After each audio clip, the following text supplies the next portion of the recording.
Good morning, everyone.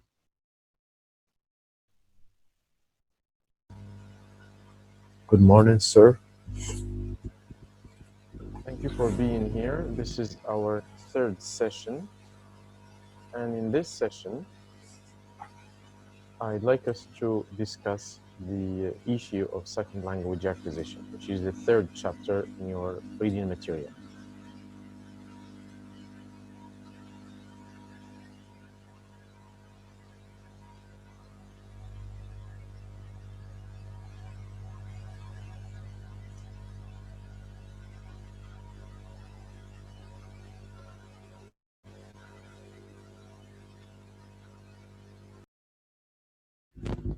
All right. So, the field of second language acquisition, or the term second language acquisition, is both a field and a process. So, it's a field because when someone says, I am doing second language acquisition or I'm specialized in second language acquisition, it means that they are doing research or joining a program interested in second language acquisition. So it is a field of research. And it's also a process. Okay? Language acquisition is also a process through which an individual will go to acquire a second language.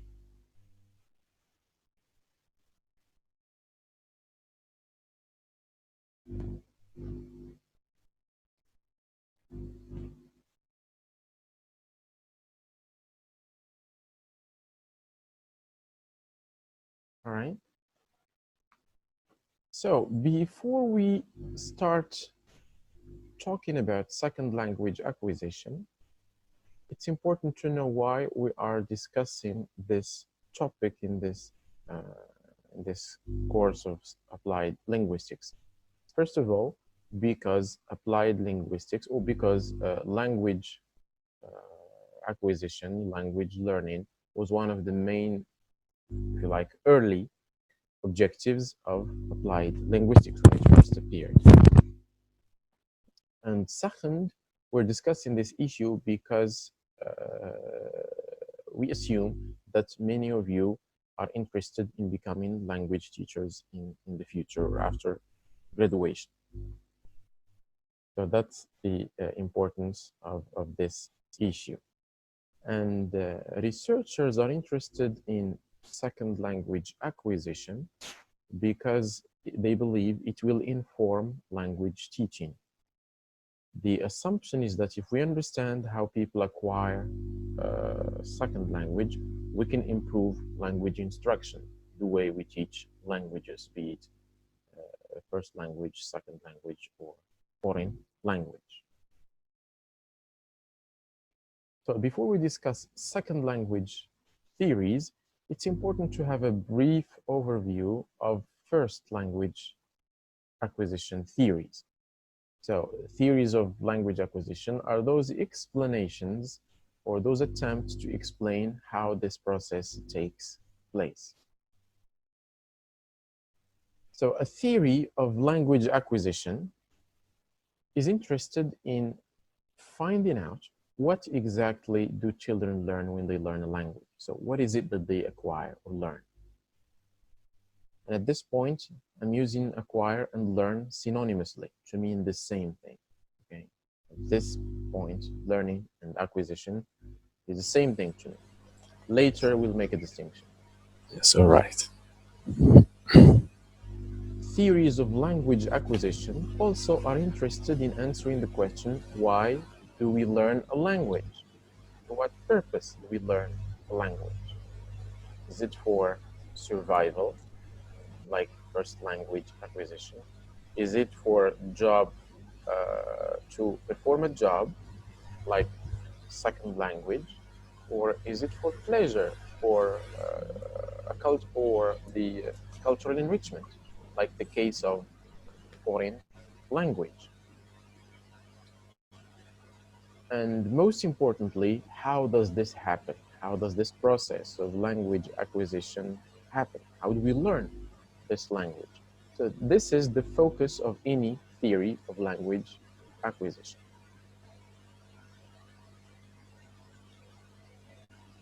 Now, first, let's have an overview, brief overview of first language acquisition before we delve into second language acquisition theories. You know that all human beings from birth up to puberty, or up to 6 years of age or 7, in this period, they acquire their first language. And there are a number of theories which explain how this happened. Okay, how does this process of first language acquisition happen? And at this point, bear in mind that the process of first language acquisition is successful for everyone. It's effortless, and it's even Yes. unconscious. Okay. By the way, if you have any questions, you can interrupt me at any time. I don't mind. So, the behaviorism or behaviorist theories are traditionally the attempts to explain how language acquisition take place. And behaviorism is an approach influenced by the researcher B.F. Skinner in 1950s, especially his book Verbal Behavior, okay, in which he explained the main principles of behaviorism. And of course, this behaviorism tries to explain all human learning, not just language. So, according to behaviorists, language acquisition happens as a process of stimulus, response, reward.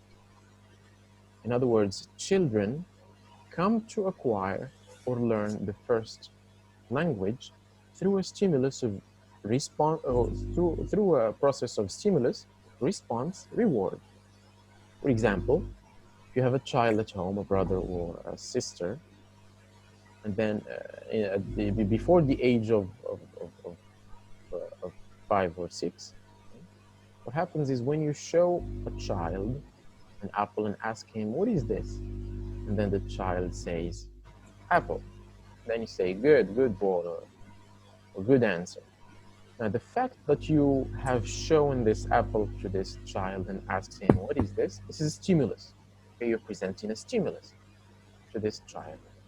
And the fact that he or she responded apple is a response. And reward, when you say good boy, good answer, or when you simply give him something in reward, or just when the communication goes smoothly, this is a reward. So behaviorists think that language is learned through this process. All language is learned through this process of stimulus, response, reward.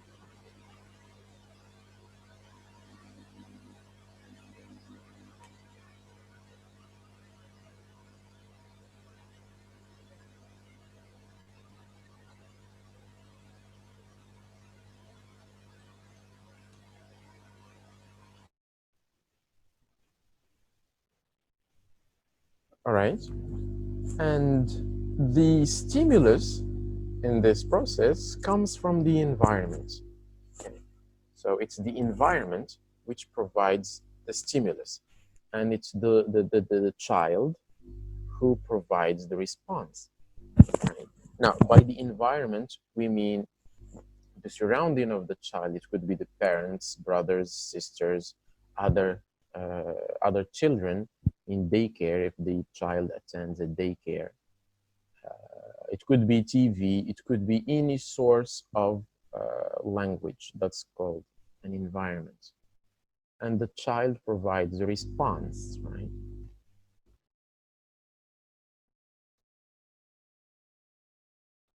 So the only practice that the child does in order to acquire first language is imitation. The child imitates the language around him, the stimulus that is provided around him. That's the only practice that the child does, according to the behaviorists, of course. So this is in a nutshell how the behaviorists explain first language acquisition. So it goes through a process of stimulus, response, reward.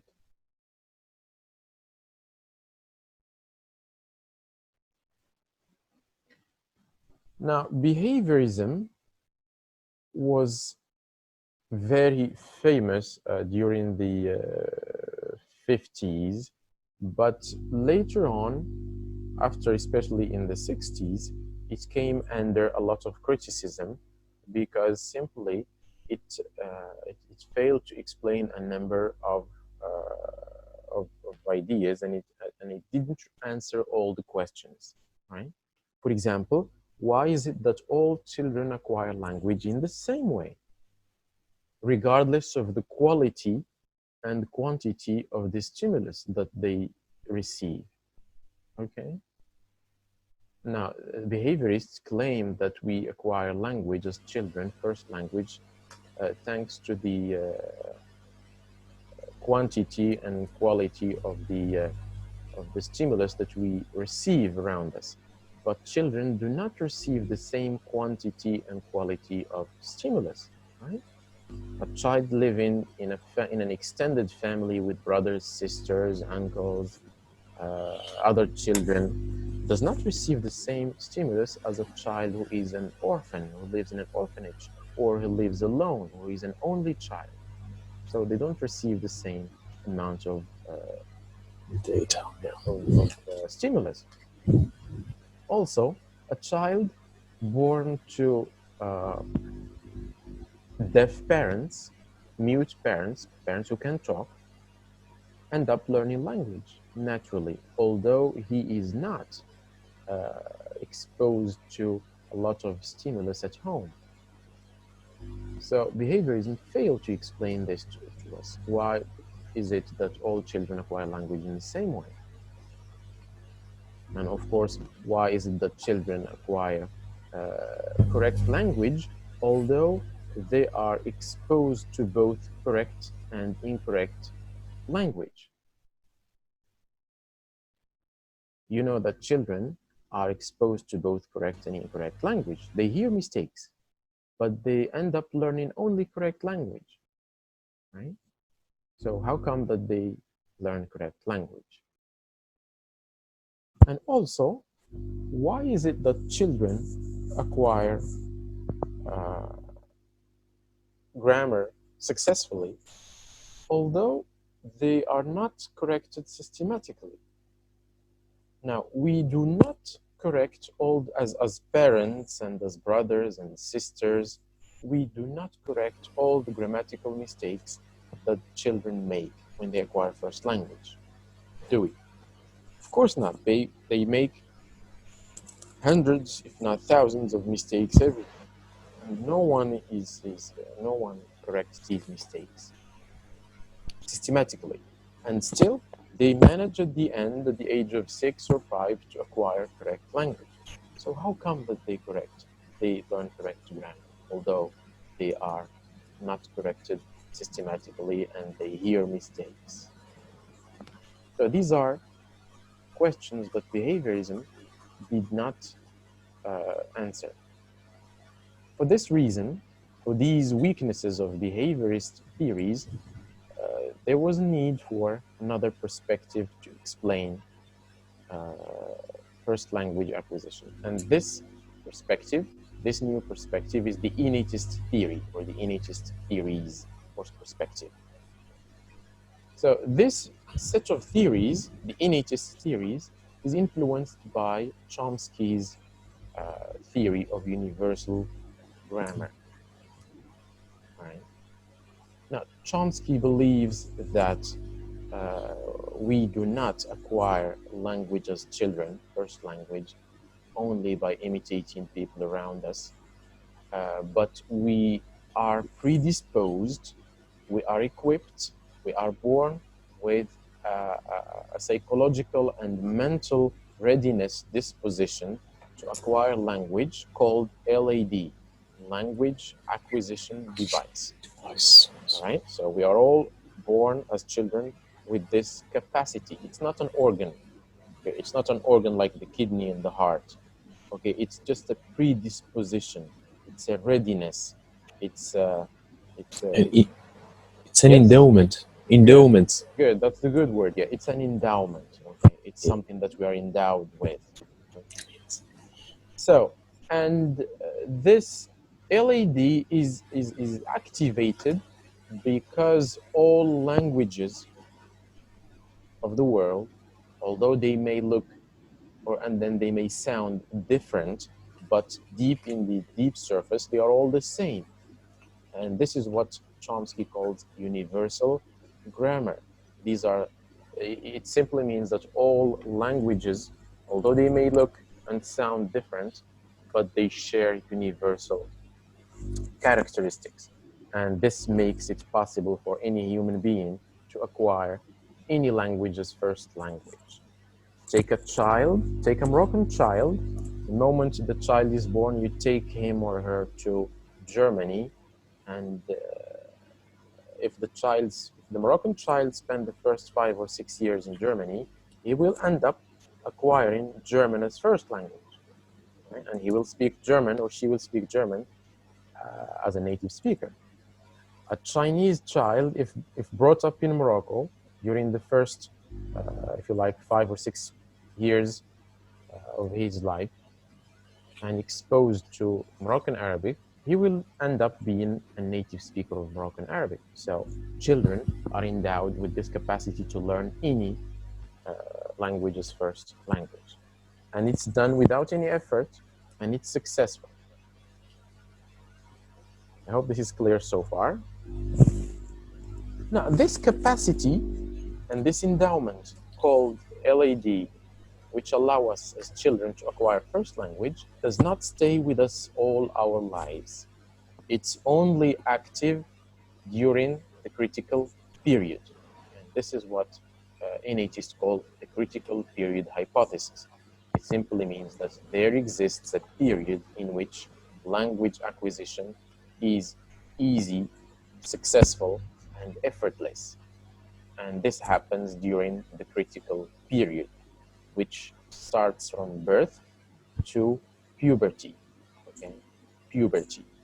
البلوغ. Yes. After puberty, language acquisition becomes very difficult, if not impossible altogether. All right.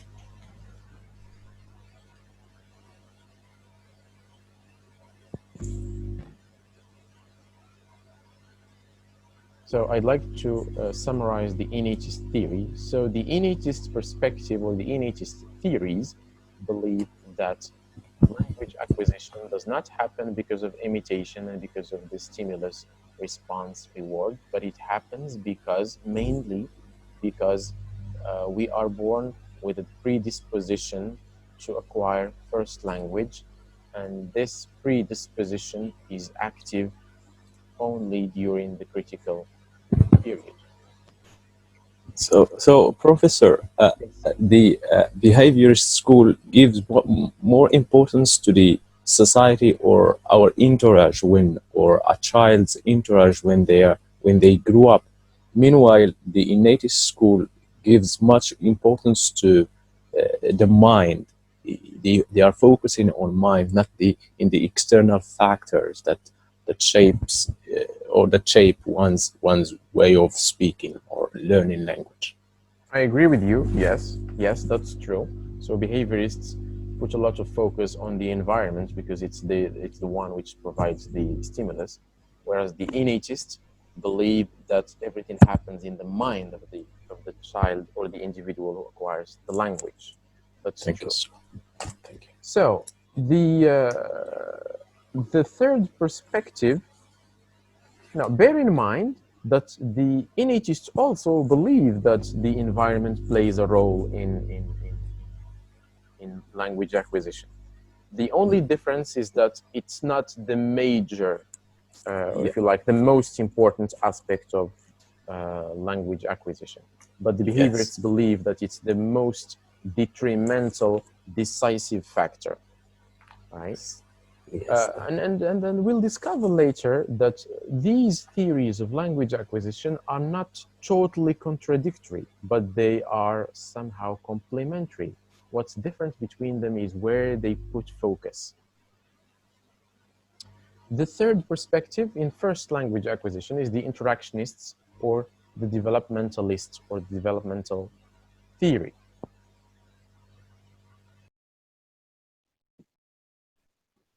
Okay, so this perspective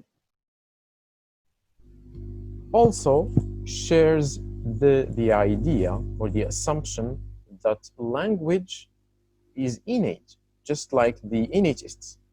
They believe that we are born with this capacity to learn language, but it is the result of the environment. Okay, the environment is the most important aspect. It's the without environment, there will be no language acquisition. So the interactionists, the developmentalists, put a lot of focus on the environment. So they believe we are born with the capacity to learn language, but uh, without this environment, there will be no language acquisition. All right. Good. So these are the three main perspectives which attempted to explain first language acquisition. So I'd like to summarize them before I move to second language acquisition. So we said that the behaviorists believe that we are born with the capacity to learn, that the behaviorists believe that language is acquired according to a process of stimulus response reward, and imitation is the only practice we do. The innatists believe that we are born with a capacity to acquire language called LAD, and this capacity is active only in the critical period hypothesis. And by the way, the proof that the innatists give that there exists a critical period, well, in fact, there isn't a very strong proof. The only proof they give is those children who have been deprived from contact with human beings until they are they have gone past the puberty period. Okay, there were two cases in history, Ginny and Hector. For some reason, they were deprived from any contact from human beings, and as a result, they ended up not speaking any first language, not any language at all, including first language. So that's the only proof that exists to support the existence of critical period. But many researchers do not really think it's a strong proof, simply because we do not know what else is wrong with Ginny and Hector. Maybe they have other mental problems which prevented them from learning or acquiring first language. Because although psychologists did a lot of efforts with these two children to acquire first language, they failed. Still they failed. The interactionists and developmentalists also believe that language is innate. We're born with it, with the capacity to learn it, but as long as there's interaction, strong interaction with the environment. Now, if you don't have any questions, I'd like to move to theories of second language acquisition. These are the ones which we'll be spending a lot of time, on which we'll be spending a lot of time. So the same perspectives apply. So behaviorists also believe that second language acquisition is similar to first language acquisition, meaning we acquire second language by imitation, just like we acquire first language. And also second language is learned according to the process of stimulus response reward. In the classroom, for example, the best example of second language acquisition, when the teacher asks a question asks students a question like, what is this object?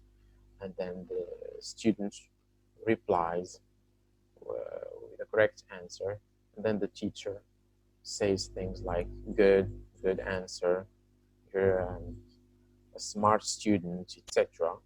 So this is stimulus response reward, and when it's repeated, the language item is acquired successfully.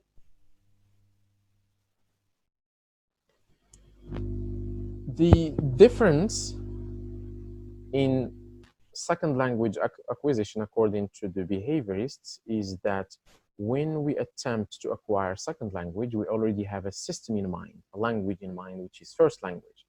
So what we're doing is we're trying to prevent L1 from ruining L2. We're trying to, because mind you that behaviorists treat language as habit.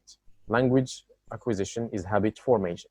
When we acquire first language, we're simply installing a new system of habits in our minds. So when we acquire a second language, what we're doing is we're trying to prevent L1, which already exists in our minds, from ruining the new system of habits, L2, that we are trying to install.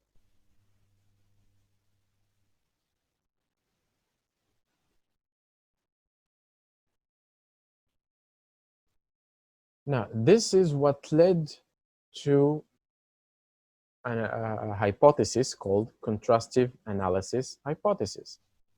Okay, contrastive analysis hypothesis. Now, if we believe, like behaviorists, that second language acquisition process is an attempt to prevent habits of L1 from ruining the new habits of L2. Now, what the teacher and the linguist can do is to contrast L1 and L2 to look for differences.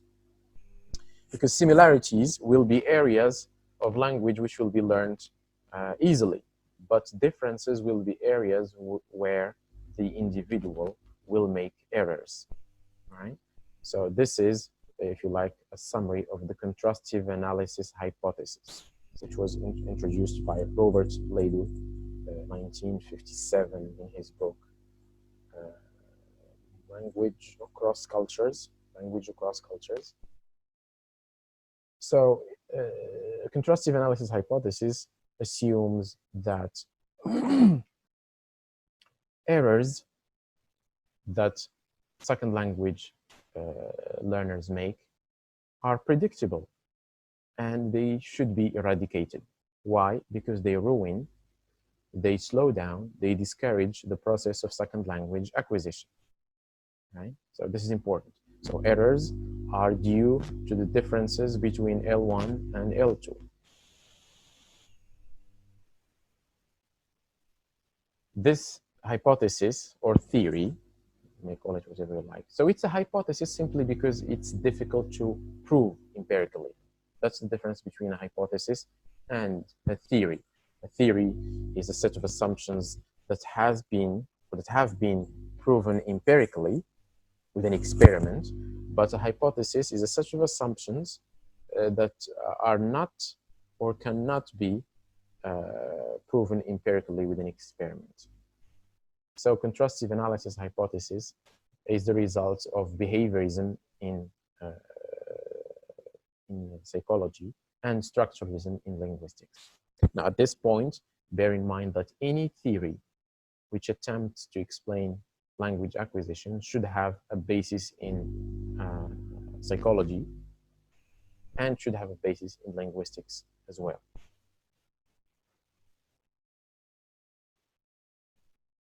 All right. So contrastive analysis enjoyed a period of fame when it first appeared, but it also came under criticism simply because many of the errors that we make when we attempt to acquire second language are not due to L1. They are not the result of the interference of L1, right? Some errors are due to other factors, all right?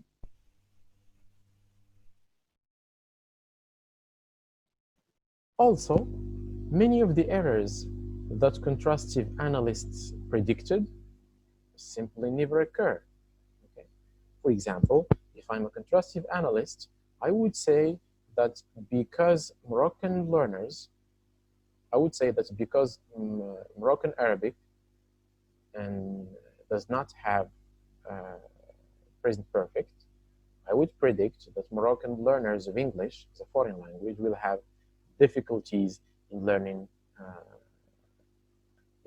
present perfects because it doesn't exist in their L1. So this is an area of difference. So they will find it difficult to learn it and they will make a lot of errors in it. This simply is not the case. Any language teacher will prove to you that Moroccan learners of English do not find it extremely difficult to learn uh, tenses like present perfect. So many of the errors which contrastive analysts predicted simply never occur.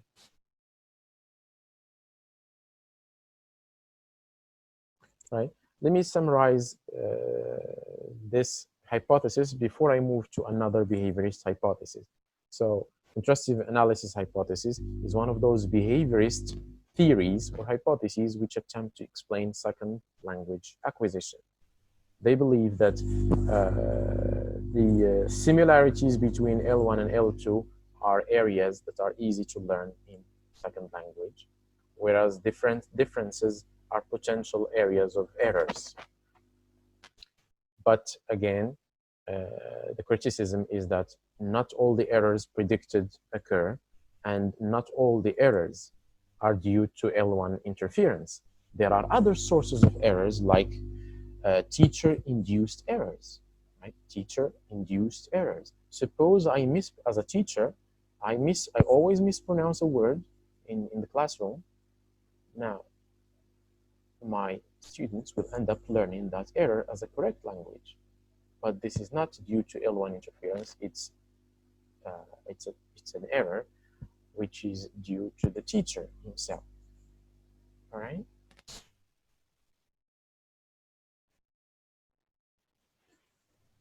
Another, if you like, theory or another attempt to explain second language acquisition and account for the errors we make when we acquire second language is called error analysis, right? Error analysis. Now, since we cannot depend 100% on contrastive analysis, on contrasting L1 and L2 and looking for differences, Pete Corder, perhaps the father of British applied linguistics, came up with the assumption, with the idea that instead of contrasting L1 and L2, what we should study, in fact, are the errors themselves. So we should analyze the errors to find out why we make these errors and how we acquire second language.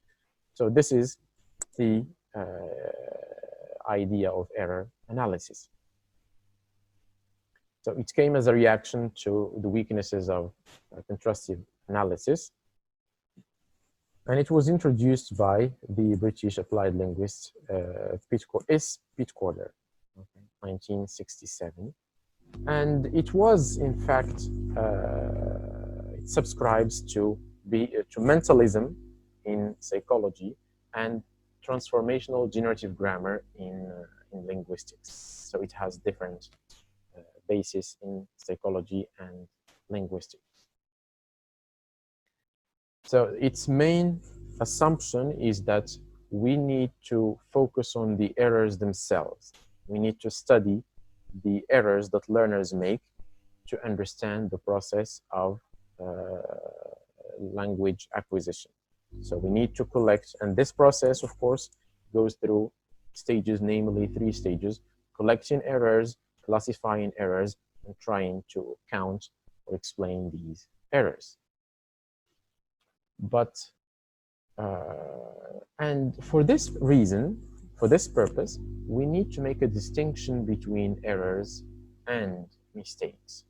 So error analysts believe that in order to understand second language acquisition and to understand why we make errors, we need to make a distinction between errors and mistakes.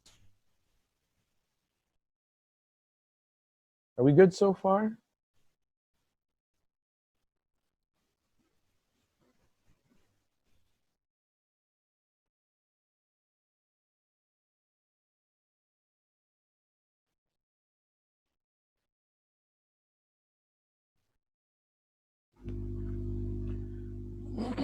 So errors are different from mistakes,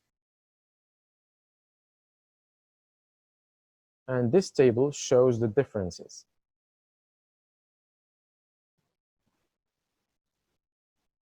So errors are systematic. Okay, they are systematic. They happen more often. They are recurrent. Okay, and they follow the same pattern. If you make an error, you will make the same error over and over again. Okay, and for example, in a classroom, you will find that students make the same errors. Okay, so it's systematic. But mistakes are random.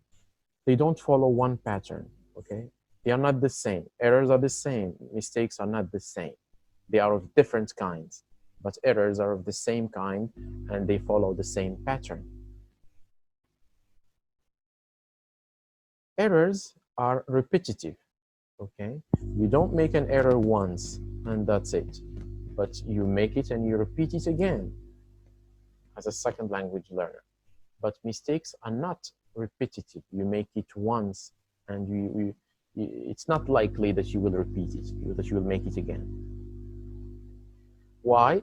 Because errors are made by learners. Okay? Errors are made by learners. But mistakes are not repeated simply because they are made by native speakers. But they can also be made by advanced learners. Okay? But they can be made by advanced learners. So errors are made by learners, and mistakes are made by native speakers and also by advanced learners. Another characteristic to recognize errors from mistakes is that errors, when the learner makes an error, he does not recognize that, or he does not recognize it. And as a result, he does not correct it. It's only the teacher who recognizes the error and corrects it. Right? So errors are not recognized by the person who makes them. It's only the teacher who recognizes the errors and who is able to correct them. But mistakes are recognized and corrected by the person who makes them, meaning the native speaker or the advanced learner. Right? The moment you make a mistake, you realize it, and then you correct it. Example, uh, we make mistakes in Moroccan Arabic. As native speakers of Moroccan Arabic, we make mistakes. You want to say, I went to the market and I bought 2 books, and then you say مشيت للسوق وشريت جوج الكتاب شريت جوج الكتوبة. You see what happens? I made a mistake and instantly I realized that it's a mistake and I correct it as a native speaker. Right? But someone who has just learned Moroccan Arabic, even if he makes this mistake, he will not recognize it and uh, he will not correct it. So why do learners make mistakes or make errors? Sorry, it's due. I'm talking here about the last characteristic in the table. It's due to lack of knowledge. They don't know the rule. That's why they make the error. They don't know the rule, the language rule. But mistakes are made not because of lack of knowledge, but because of carelessness, inattention, fast speech, absence-mindedness, false starts. That's why native speakers make mistakes in their own language. And that's the reason why also advanced learners make mistakes in the second language which they master. It's because they are careless to apply the rule. It's because they speak fast. It's because they have slips of the tongue. It's because they have false starts. But learners make errors because simply they don't know, they don't master the rule. All right, I hope this is clear.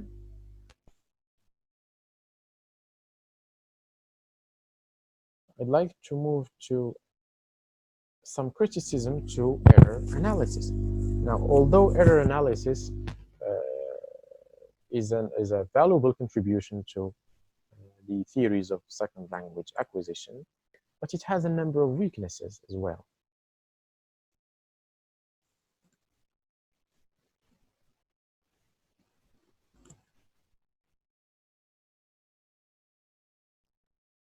All right. One of these weaknesses, of course, is that errors are very difficult to classify. Okay? Learners make hundreds, if not thousands, of errors, okay? Many errors. And sometimes it's not easy to classify them.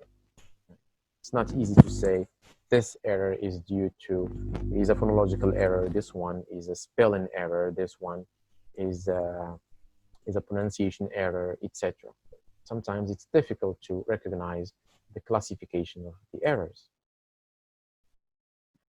And the fact that we focus on errors and ignore what the learners have learned is a negative view of learning.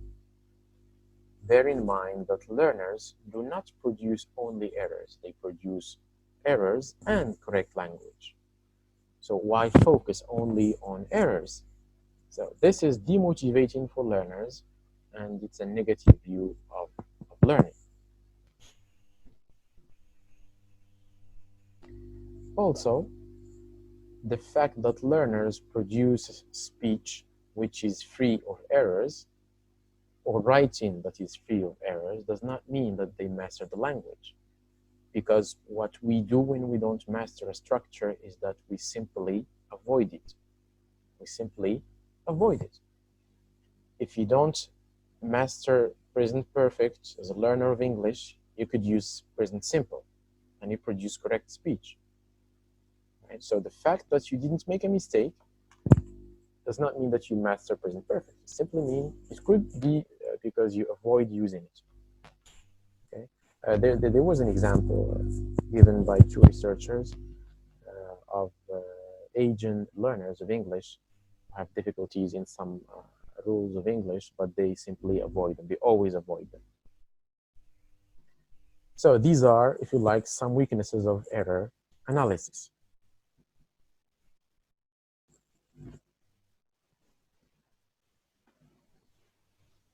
Now, because of these, right, because of these weaknesses, applied linguists needed another theory to explain how we acquire a second language and to explain the errors we make. Why is it that we make these errors? This new theory is called interlanguage. Now, Sillinker, do you remember Sillinker from the English Language Institute? Now, Sillinker came up with the idea that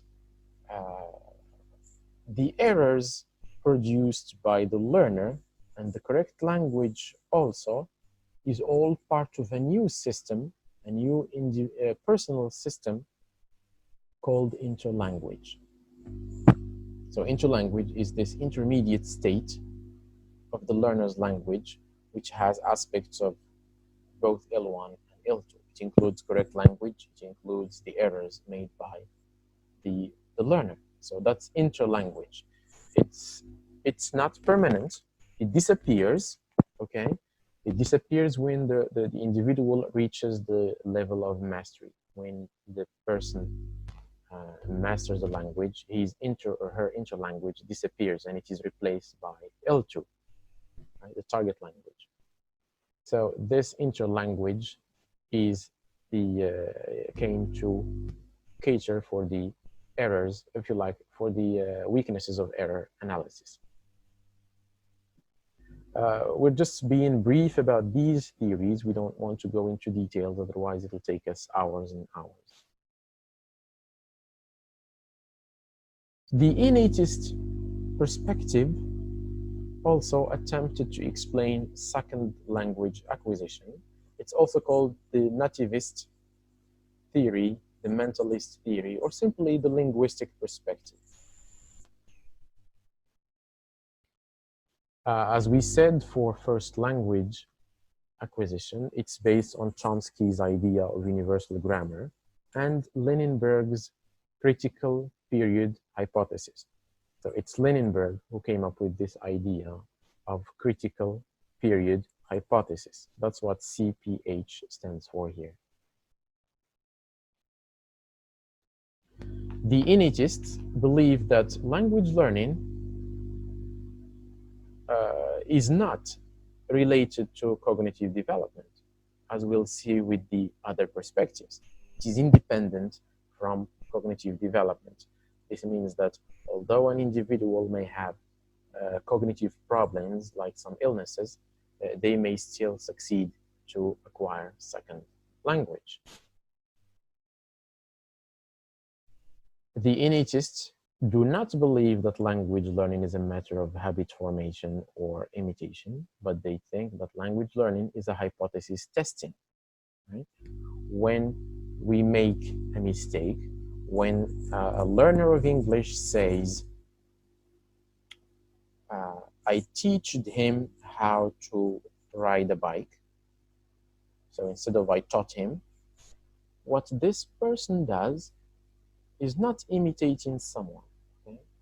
Because he may not have heard this from someone, but he is testing the hypothesis that we always add ed to a verb to form the past. So this language learning is a process of testing hypotheses.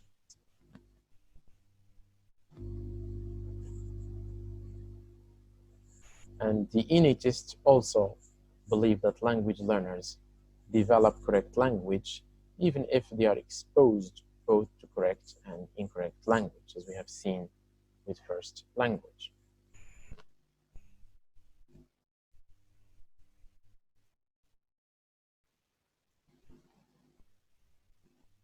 Now, one of the famous innatist theorists or theories is the famous monitor model. Now, I'm giving here an example of the innatist perspective. So, Krashen's monitor model, 1968, was one of the famous innatist theories which tried to explain second language acquisition. Now, Krashen's monitor model is based on 5 hypotheses. The acquisition learning hypothesis, the monitor hypothesis, the natural order hypothesis, the input hypothesis, and finally, the effective filter hypothesis. And the whole theory is called the monitor model. Okay? Model means theory.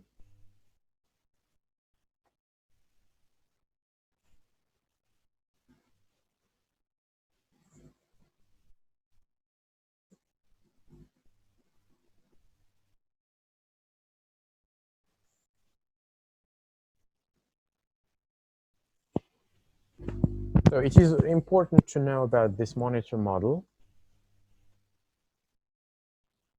The acquisition learning hypothesis is the first hypothesis under the monitor model. And it simply means that we can pick the second language either through acquisition or through learning. So there are 2 different processes. These are 2 different processes, recognizable processes. So acquisition is different from learning in the sense that acquisition is subconscious. It's unconscious. We're not aware of it when we're doing it. But learning is conscious. Now, when we acquire first language as children, we don't know that we were doing it. Okay? A child acquiring first language doesn't know that he's doing it. But a child learning foreign language is aware of it because they have to go to school every day, do homework, and do activities in class. All of this makes of it a conscious process. All right? Acquisition, the process of acquisition is natural. This is the second characteristic. It's natural. But learning is unnatural. Now, Acquisition is learning. Acquisition is natural in the sense that it happens by itself. No one is causing it to happen. Okay? No one is causing a child to learn, to acquire first language. But language learning at school is unnatural. It's artificial. Why? It's because the teacher is causing it to happen. Without the teacher, this process will not take place. Right? Now, acquisition takes place or happens in a non-threatening environment, which is home. Okay? We acquire first language at home. We can also acquire second language at home if there's a native speaker around. Right?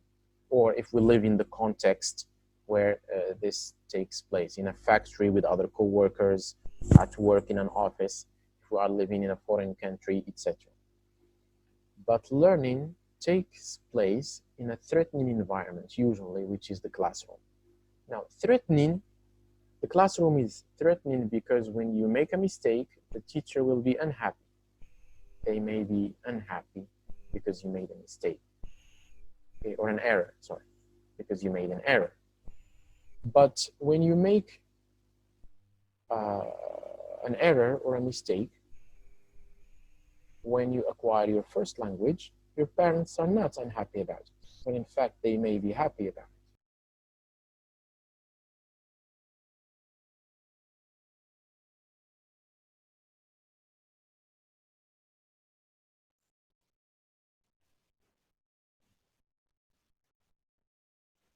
Right, so we stopped at the first hypothesis of the monitor model, which is acquisition and learning. So I explained three, which is the fact that acquisition takes place in a non-threatening environment, which is home, and learning takes place in a threatening environment, which is the classroom. The fourth difference is that acquisition always leads to fluency. Okay? When you acquire the language, you become fluent at it. You become a native speaker. But learning does not guarantee fluency. Right? It does not guarantee fluency. Acquisition, we use what we acquire to communicate, but we use what we learn to correct our speech and writing, and that's what's called the monitor. Okay? Now, all the rules that we learn at school, we don't use them to communicate. We use them to correct our speech and our writing. So they form what is called a monitor, right? Which will be another hypothesis. So this is the first hypothesis. The second one is the monitor hypothesis. Now, all the rules that we acquire at school, that we learn at school, form an editor. It's a psychological device that we check every time we want to speak or write. So it's a device to monitor or edit or correct the output, speech or writing. So it's responsible for making correction conscious. This is why someone who has learned a language is always a slow speaker. Okay, if you've just learned a language, when you try to speak with a native speaker, you are very slow. You have a slow speech. Why? Because you check the monitor before you say anything. Now, the monitor, of course, exists in learning, but it does not exist in acquisition. A child doesn't speak very slowly, okay, although they are in the process of language acquisition. They speak at a normal speed because they do not have to check any rules. So there's no monitor in language acquisition. What happens is, of course, when you check the monitor every time you want to speak, you correct your speech, so you avoid errors. But this results in a very slow, unnatural flow of speech. So the overuse of the monitor hinders learning. Okay? If you have to check the monitor every time you want to speak, this blocks the process of learning language. So one of the applications of this in the language classroom, remember, we're studying all of this, we're discussing all of this because we assume it will help us improve the way we teach languages.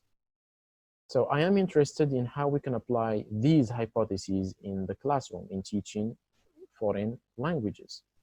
So what you can do as a language teacher is encourage your students to use the monitor to check the rules, to look for correctness only when it is important, when it blocks communication.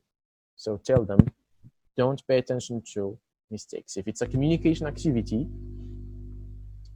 just tell them, don't pay attention to mistakes, just talk, don't pay attention to mistakes.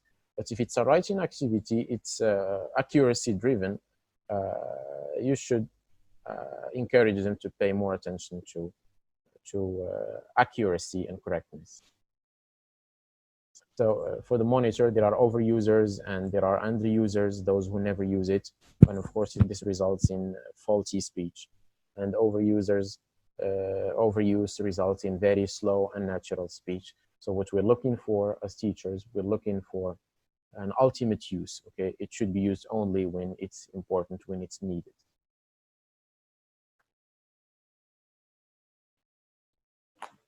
The third hypothesis under the monitor model is the natural order hypothesis. Okay?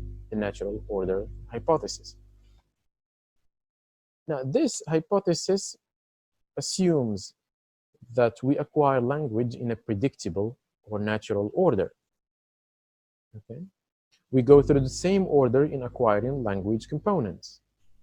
The same thing happens with first language. So we acquire second language in a similar order. And of course, this order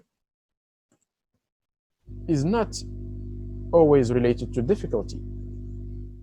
It's not related to difficulty. It's more of a natural order. Sometimes native speakers of a language acquire difficult structures before some less difficult structures. So here, the language features that are easy to state, which are less complex, means that are less complex, are not always the first to be acquired. And I'll give an example. Now, native speakers of English acquire ing progressive form and plural copula to be before they acquire auxiliaries and the passive form, right? And the articles. And this, of course, is acquired before the irregular past. Okay? And as you see, the ing is much more complex than the irregular past s, or the possessive s, which is the last one here. So the order is not according to complexity, but it's a natural order.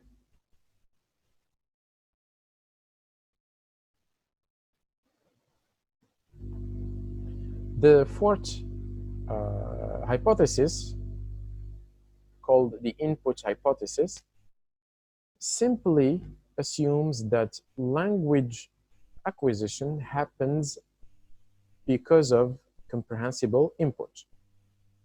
The true and the real reason why we acquire second language is because there exists a comprehensible input. Without the existence of comprehensible input, second language acquisition will not take place. This comprehensible input should include challenging elements. Now, for language acquisition to take place or to occur, the language should be comprehensible, meaning understandable, but it should also be a little beyond the current level of competence. This is what Krashen calls I+1. Okay, I+1. So the input should be comprehensible and it should contain challenging elements, new elements. Okay. Now, one of the applications of this in the classroom is that when you teach a lesson, make sure that it contains new elements. It contains new elements. And of course, one difficulty at a time. You can't have two difficulties at a time.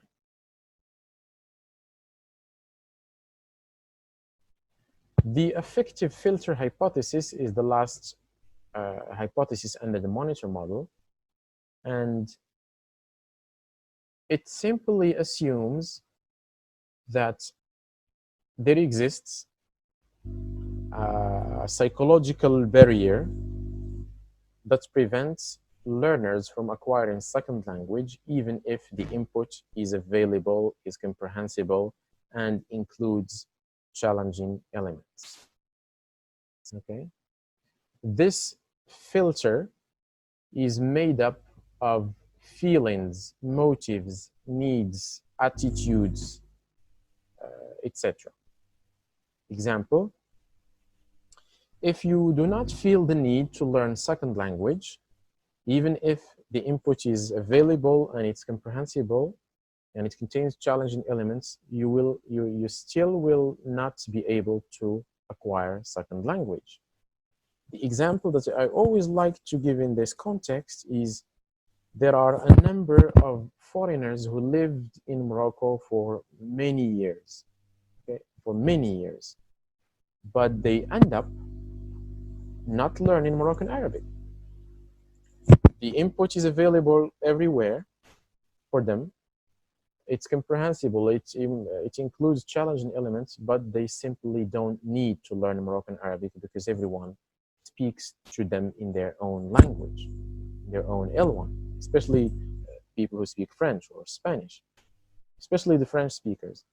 Everyone speaks to them in French, so they don't feel the need to learn Moroccan Arabic as a second language here in Morocco. They don't have the need. But on the other hand, if you as a Moroccan immigrate to Germany or to Spain, in a couple of months, you will end up acquiring the new language because there's a need for it. Okay? You need it for work, you need it for communication with people, etc. So if there's need, the language will be acquired. If there's no need, language will not be acquired, regardless of the existence of the input. Also, if there's a lack of motivation, second language acquisition will not take place. In the classroom, if the learner does not like the language itself, he or she will not learn it, even if you make the input comprehensible, even if there's challenging elements, right? If they have negative feelings about the language, the speakers of the language, if they have negative feelings about you, the teacher of the language, this may raise their affective filter, and as a result, filter out the input. So it's this affective filter which prevents the input from having access to language acquisition device and activate it. The affective filter also assumes that language acquisition occurs in an anxiety-free environment. If there's anxiety, one cannot learn language. Okay, so there shouldn't be any anxiety. Now, the application of this in the classroom again is that you, as the teacher of the foreign language, you should make sure that the environment in the classroom is anxiety-free. There shouldn't be any anxiety. How will you do this? Avoid punishing students for errors. Tolerate errors. Okay, tolerate errors. When someone makes an error, do not be angry at them. Motivate students. So this is what you can do to lower the affective filter of the learners. Also, show them how the language is important, how it will be useful for them in the future, etc. So these are things you can do to lower the affective filter of your students so that they can manage to acquire foreign language. Now, this is how second language acquisition occurs according to the monitor model. So we're starting here from the left of the screen. So comprehensible input is the true cause of second language acquisition. If the affective filter is low, okay, if there are no feelings which make the affective filter high, the comprehensible input can have access to LAD, language acquisition device, and activate it. So this makes the LAD will make this comprehensible input acquired knowledge. Okay, it will be acquired. This input will be acquired, and we will use it as output to speak or to write. If it's an acquisition setting, if it is a learning setting, so the same thing happens. The input has access to LAD if the affective filter is low, and the input is acquired or is learned. Sorry, the input is learned. But before we turn into output, we subject it to the monitor. We check the rules before we speak, and we check the rules before we write, and then we produce the language. So this is how the affective filter, this is how the second language acquisition occurs according to the monitor model. All right. Are we good so far? Does anyone have a question or something that needs to be re-explained?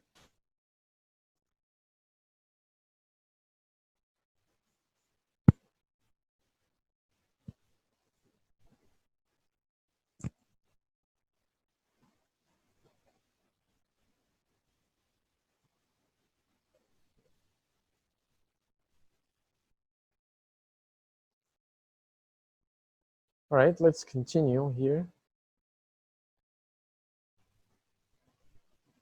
So what is important for me is that you understand these principles, right, of monitor model, and be able to tell me how we can apply them in the classroom.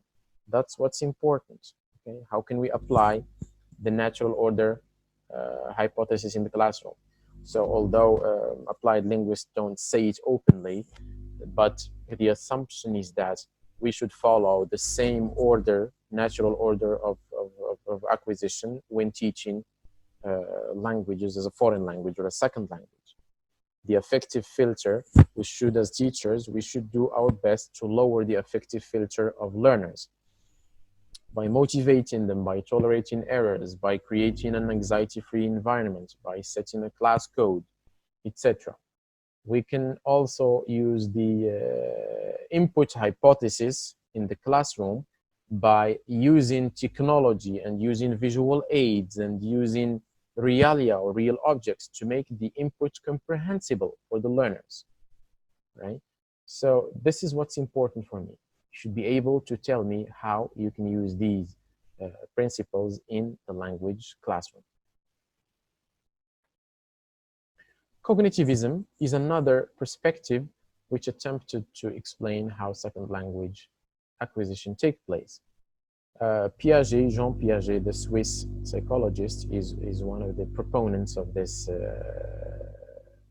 perspective, and it assumes, cognitivism assumes that language learning is not separate from cognitive development, but it is part of it. Okay, it interacts with it. It's closely related to it. It's affected by this cognitive development. And the linguistic system of the learner is part and parcel of his cognitive system. So if anything happens in the cognitive system, the linguistic system is affected.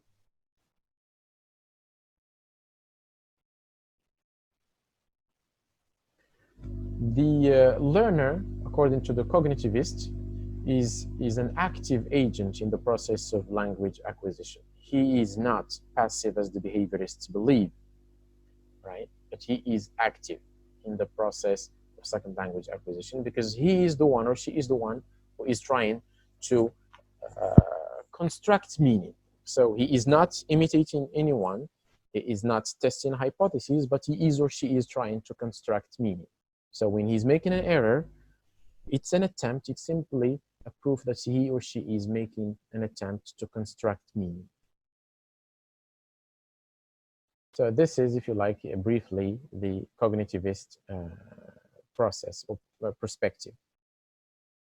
The social interactionist approach, as we've seen with first language acquisition, believe that language learning or language acquisition. Now, bear in mind that Stephen Krashen and his monitor model, Krashen is the only, perhaps, one of the few who believe that learning and acquisition are two separate processes. Now, the rest of the many other applied linguists do not see this distinction. So language learning is the result of interaction with the human beings, as we've seen with first language. So in order to make second language acquisition successful, there should be a maximum of interaction with the environment, which will lead, of course, to input modification. The interactionists do not believe that there exists a critical period for language acquisition, right? Because they believe that language acquisition is independent from biological and cognitive development, unlike the innatists who believe that it is part and parcel of cognitive development.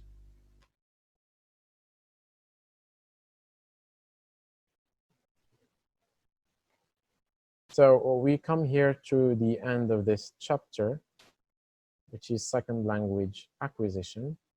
I wonder if there's something that needs to be re-explained, some sections that needs to be repeated.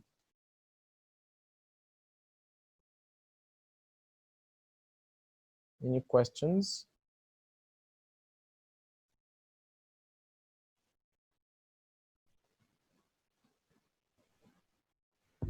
All right, so to summarize this chapter, we have looked at many theories, a number of theories of language acquisition, first and second, namely the behaviorists, the innatists, the interactionists.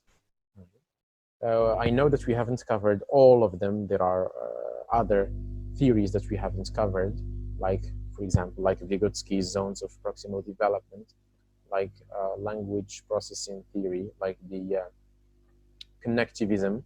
So I wanted you to have an idea about the most salient theories and understand how a theory explains second language acquisition.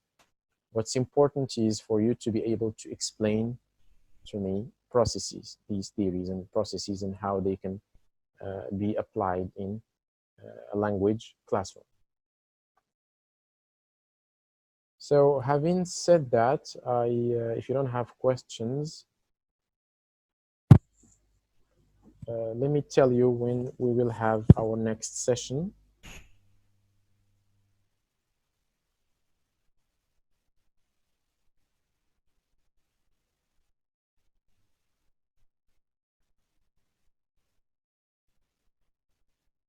So the next session, of course, will be on Wednesday.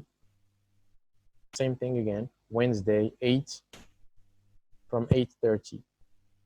Next Wednesday from 8:30.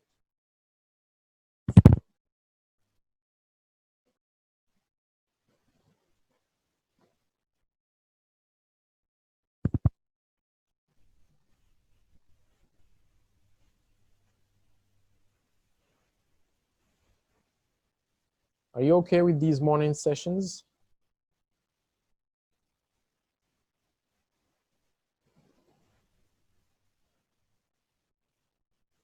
So next Wednesday will be the 23rd.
Right. Some students are suggesting meeting at 9 instead of 8.